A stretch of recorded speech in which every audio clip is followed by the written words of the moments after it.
Hello, Michael Bull here with the Commercial Real Estate Show. We're at the 2015 NAR Conference and Expo in San Diego. Lucky to have Jim Costello here with us from Real Capital Analytics. And Jim, you just came off a great conference talking about the economics and trends in commercial real estate and what's happening. And you guys were talking about rising interest rates, talking about the impact on cap rates and values. So what should we expect? What's your crystal ball about commercial real estate values and cap rates? Well, I tell you, a lot of people are afraid that next December, the Fed's going to raise the discount rate, and they're worried that interest rates are going to go up as a result, and cap rates will go up as a result, and we're all going to be dead.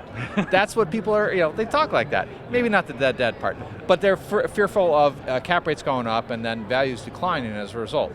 I'm not as convinced that's necessarily going to happen. These things don't move in a one-to-one basis. If you look at the long history of cap rates against the long history of the 10-year Treasury, there's times when it gets wider, times when it gets narrower, and there's a real wide margin right now.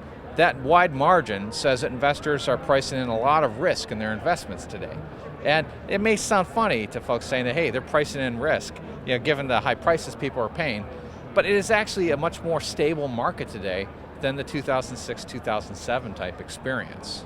And is it much more stable because of if they are raising rates, that means the economy's doing well, right? We should have more jobs and more demand for commercial real estate, so is there less risk because of increased NOI? Well, yeah, there's that risk aversion in place at the moment because there's some uncertainty about the economy. A growing economy that demands capital, demands lending, that pushes up the cost of capital. An economy like that reduces the risk aversion on the parts of investors, so that spread between the cap rate and the interest rate can start to narrow as they get more comfortable with it. Now that said, it's not as though the growth in the economy could come in strong enough to push rents up very quickly to drive double-digit growth in values. We saw that from the fall in cap rates. If interest rates start to go up, we're probably at the end of cap rate compression, but we can still get some growth in prices from income, but income typically grows more in the single-digit rates. So we'll probably see some slowing price growth no matter what in the coming year.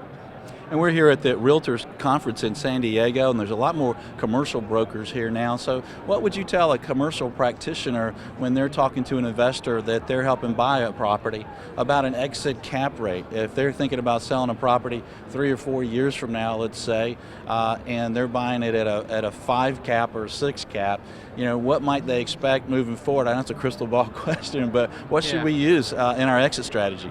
Well, I think the 3 to 4 years out is different than some of the holding periods I've been talking to folks about. A lot of folks I've been talking to, they look at this low yield environment we're in. They like the commercial real estate, the fact that it has this steady income play. And so when they're going in, they're thinking of more long-term holds the folks I've been dealing with. A short-term hold, where you're getting out in 3 years, there it's going to be really critical to look not just at sort of the broader trends of the capital markets, but the fundamentals of that city. Why are they thinking about a 3-year hold in a particular city? Is it something that there are other investors coming in? Is it a deep liquid market that, if, heaven forbid, we had a big shock in the next couple of years, would they live to 3 or 4 years? And that's sort of the critical issue. Maybe you can get a great deal in Poughkeepsie and think that you can get out in 3 years. Yeah. But knock on wood, if something happens and the economy for one reason or another, there's a lot more risk aversion. There aren't going to be too many investors going to those tertiary markets at a time like that. So I'd look at sort of the investor depth in that kind of a period. Yeah, that's a good point. And I think another thing on the minds of our listeners and viewers and the attendees here at the conference is, what impact will rising interest rates have on commercial real estate sales volume? Again, we're realtors, we like transactions. What do you expect there? You like transactions, it's all about buyers and sellers getting together. We've been on a good run where 2014 investment volume was $432 billion. The year before was like $200 billion. That's one heck of a growth pace. 2015, we're on pace to maybe hit $450, $470 billion. So it's not growing quite as quick as it had in 2014. The issue is that you had this tremendous growth in volume because buyers and sellers were so close on agreeing what prices were. But as prices have gone up so much, cap rates have come down to these new low levels, it's not as though there's more room to wiggle there. And if interest rates go up and you get cap rates flattening or even maybe rising a little bit, I don't think that you'll be in a situation where sellers really need to sell. So they're not going to be motivated at that point. They'll probably be looking at their assets and thinking about the value as what they got for it a year ago, what the last transaction like it had done, whereas buyers may want to come at a lower price. I think in the year ahead, rather than a interest rate shock having sort of a big price impact, I think it may have a volume impact in terms of pushing buyers and sellers further apart. Further apart. That's interesting because I think some people, and at least in the residential here at the Realtors conference, have seen a slight uptick in interest rates. All right, now sellers say, well, maybe I should go ahead and sell. Buyers may become a little more adamant, say, well, I probably need to lock in rates. They are really now going up. But in commercial real estate, it's just the cost of capital hurts values and hurts the volume. But it's also the motivation's a little bit different. There's always a lot more churn in the single family market because there's always a need to live in a house. There's always something happening, families being created, marriage situations, whatever. There's always that turnover. If you own a commercial property and you're not forced to sell it, you're not in default, you're not facing any kind of capital calls, any situations there, then why? There's nothing to be gained at the moment, so you just sit on it for a while. And I think that's sort of it's not as though they're testing the waters at this point. I think that's really the issue. There's just not that motivation as much to kind of turn things over in the commercial market. Okay, and you guys do a great job of tracking all types of commercial real estate. So what would you tell our listeners as far as a sector that there might be some opportunities in Atlanta, or not Atlanta, or Southeast, or anywhere in the U.S. right now? Is there a sector that holds a little more promise?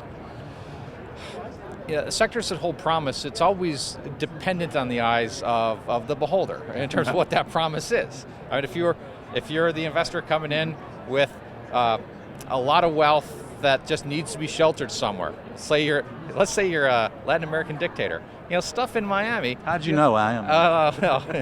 That's the pocket square. But I tell you, there's a lot of money coming to Florida from places in Latin America where there's a fear of what happens in regimes down there and just maybe parking some capital.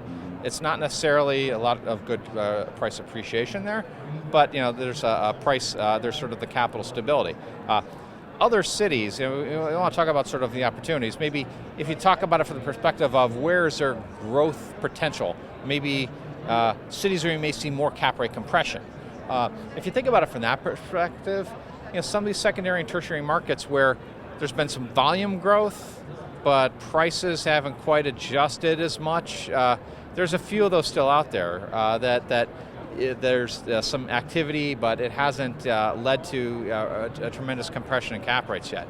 And typically it's your secondary, tertiary markets where some of it's just starting to get going. It's harder for investors to get into some of those markets, though, because it's not as though you're buying a bond and a building in Annapolis is like a building any place else. You really got to go in there knowing some people locally can help you manage it, because you can pay a lot for it, but the asset management is where you really got to be on top of your game there. Okay, well, name some cities for us. Is that cities like Atlanta, Nashville, Charlotte? What type of cities might hold those kind of opportunities? Well, talking about cities, I mean, Nashville comes up in a lot of things recently. It was like on the top of the list for the ULI's Emerging Trends report. So, the joke is now that it's past the peak, that that now that's been named, everybody's going to Everybody knows, yeah. Right? But it's a city that I like some of the fundamentals in Nashville from the economic perspective. If you think about, we still have an auto industry in the United States. It's just not necessarily as centered in Ohio and Michigan anymore. It's moving south, and Tennessee's been capturing some of the back office and some of the manufacturing activity.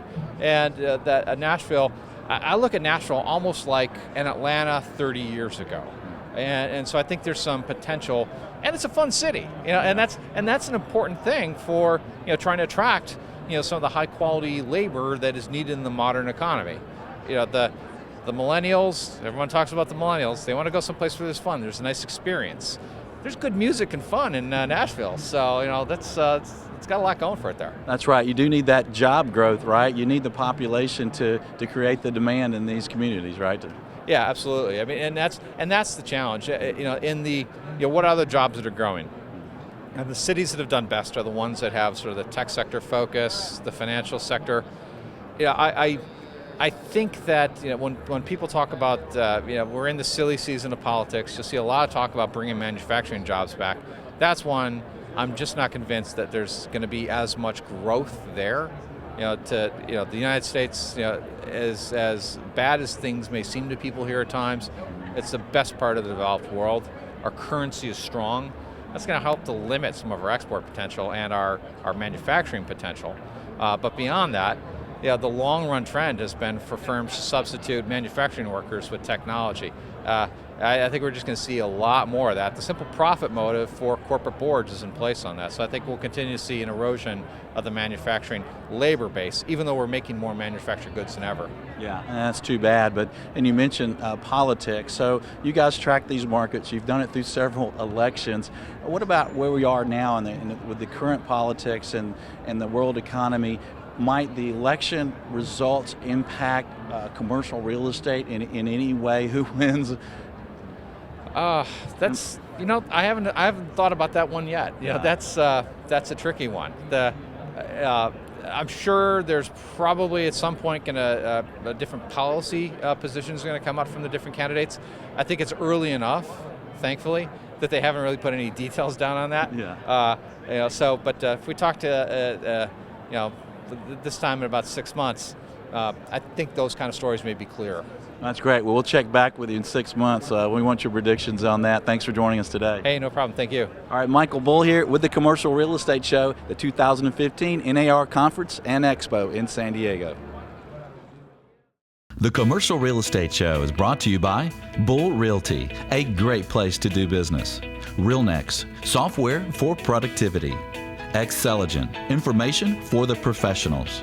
And Commercial Search, properties for sale and lease. To access these companies or for additional videos, podcasts, and articles, visit creshow.com.